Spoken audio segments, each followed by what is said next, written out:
Olá. Dinheiro e fé. Essas duas coisas sempre estiveram em conflito.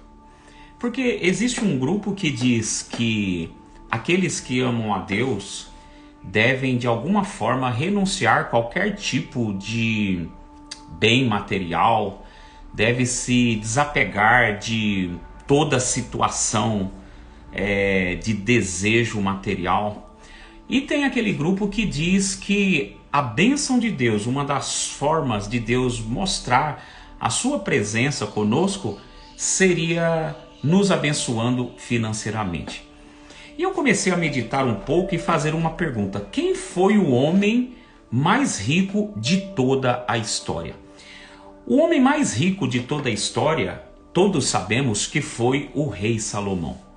O rei Salomão, o dinheiro traduzido nos dias de hoje seria mais de 3,4 trilhões de dólares. Um dos homens que possuiu uma riqueza incomparável. E a pergunta é: qual era o segredo de Salomão para tamanha riqueza? Quando você começa a estudar o livro milenar de sabedoria, que é a Bíblia, você vai perceber uma coisa: Salomão, ele havia acabado de perder o seu pai e ele foi constituído rei sobre Israel. E naquele dia, quando ele foi constituído rei sobre Israel, ele entregou em sacrifício diante do altar mais de 1000 novilhos em sacrifício. E naquela noite Deus apareceu para Salomão e falou com ele o seguinte: pede o que você me quiser, o que você quiser, e eu vou te entregar. Olha só, se Deus chegasse para você e fizesse essa pergunta: você pode pedir o que você quiser e eu vou te entregar, o que você responderia? Acontece que Salomão, ele disse para Deus: Senhor, eu sou ainda jovem e eu acabo de receber essa herança para liderar a nação de Israel, essa herança de ser rei sobre a nação de Israel. O que eu quero te pedir, Senhor, é que o Senhor me dê um coração sábio para que eu possa governar tamanha nação. Ou seja, como o Rodrigo está falando aqui, olá meu amigo, sabedoria. Salomão não pediu dinheiro, não pediu riqueza, ele pediu sabedoria. Olha só, quando Salomão pede sabedoria, aquilo agrada o coração de Deus. E Deus responde para ele: olha, visto que você me pediu, não me pediu bens materiais, não pediu a morte dos seus adversários, e sim sabedoria, eu vou te abençoar. E te darei, além de sabedoria, te darei riquezas que não existirá alguém mais rico que você em toda a história da humanidade. E aí, olha só, o entendimento. O que está guiando a nossa vida? A pergunta é: a sua vida, ela é guiada por qual motivo? Pelo dinheiro? Nós somos colocados dentro deste mundo capitalista e de alguma forma parece que nós estamos sendo sugados para que a nossa vida seja controlada pelo dinheiro. Eu faço isso por conta do dinheiro, eu me movo por causa do dinheiro. E quando Salomão ele fala para Deus: eu quero sabedoria para governar, ele estava colocando para Deus o quê? Um propósito. Quando você deixa de guiar a sua vida pelo dinheiro e começa a guiar a sua vida por um propósito, você começa a receber junto com seu propósito a riqueza que os céus derrama em seu favor.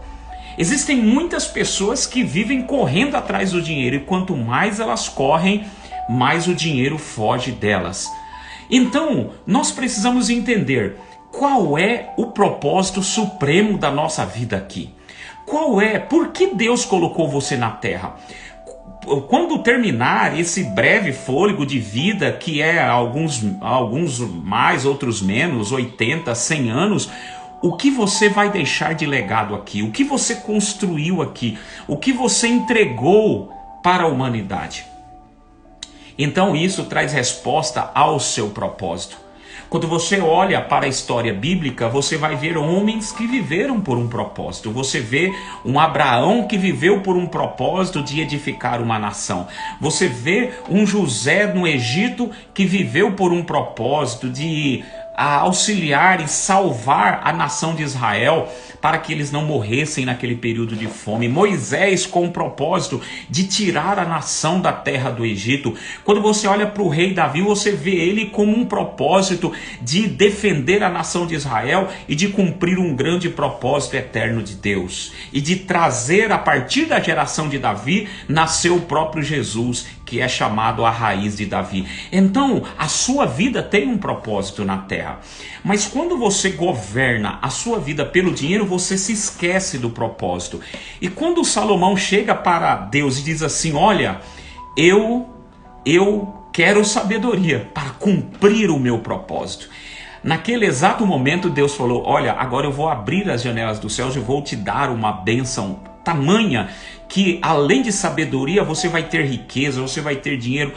E Deus sabia que ele tinha o coração de Salomão. Aonde estiver o teu tesouro, aí estará o teu coração. Estou dizendo aqui que o dinheiro não é importante? Não, não é isso que eu estou dizendo.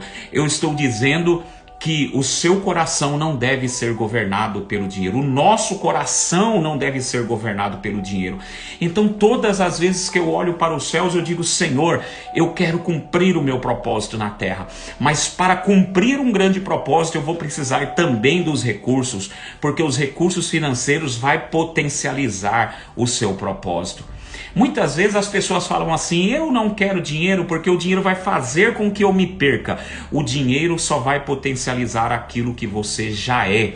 Se você é uma pessoa boa, o dinheiro vai potencializar você como uma pessoa boa. Se você é uma pessoa ruim, que possui o mal dentro de você, o dinheiro vai potencializar o mal. Então, nós precisamos estar sempre dentro desse processo de transformação. Deus percebeu e encontrou em Salomão um propósito claro. Deus encontra em você hoje um propósito claro? Você sabe qual é o seu propósito na terra? Você já definiu o seu propósito na terra? Você já sabe o que você vai fazer pela humanidade? Você já sabe o que a sua arte, a arte que Deus lhe entregou em suas mãos, quantas pessoas vai abençoar? Olha, Deus ele é apaixonado por pessoas. Se o seu propósito ele toca pessoas, se o seu propósito abençoa pessoas, certamente você tem a parceria da eternidade com você. Se o seu propósito ele é focado em restaurar pessoas, em cuidar de pessoas, em abençoar pessoas, você certamente contará com a parceria do reino. E aí, quando nós vivemos por propósito, o dinheiro começa a ser uma consequência. Aonde estiver o nosso tesouro, aí vai estar o nosso coração. Se o nosso tesouro for o nosso propósito, nosso coração vai estar no nosso propósito. Mas se o nosso coração estiver no dinheiro, então simplesmente nós vamos viver uma vida pequena, porque podemos até ter dinheiro, mas não teremos sentido. Nessa manhã eu fui cortar o meu cabelo e lá eu estava conversando com o meu amigo Oliveira e ele disse o seguinte: ele falou: olha, eu conheço uma pessoa que vem cortar aqui cabelo, que ele é multimilionário, mas ele já confidenciou para mim que ele possui um vazio porque a sua vida não tem propósito. Então, quando você vive por propósito, a sua vida, não importa o que você passe, você vai estar fortalecido, você vai estar renovado e você vai viver por isso. Pega a sabedoria de Salomão hoje, quando ele disse para Deus: Deus, eu só quero cumprir o meu propósito. Deus falou assim: então agora, para cumprir o seu propósito, eu vou te dar sabedoria, eu vou te dar riqueza, eu vou dar tudo aquilo que você precisa. Eu te chamo hoje para viver por propósito. Recentemente eu escrevi este livro aqui, olha, um livro sobre princípios de dinheiro. E nesse livro, uma das coisas que eu falo é o segundo código. descobrir o seu propósito. A menos que você descubra o seu propósito, você não pode avançar para cumprir algo grande na terra. Deus abençoe você, um beijão no seu coração e que nós possamos nos falar em breve e nós possamos estar juntos para cumprir o nosso propósito na terra. Recentemente, Deus nos moveu para um projeto chamado Liberdade em Movimento. E nesse projeto, nós estamos cumprindo um grande propósito de tocar pessoas e de abençoar pessoas. Deus abençoe você, um beijo no coração.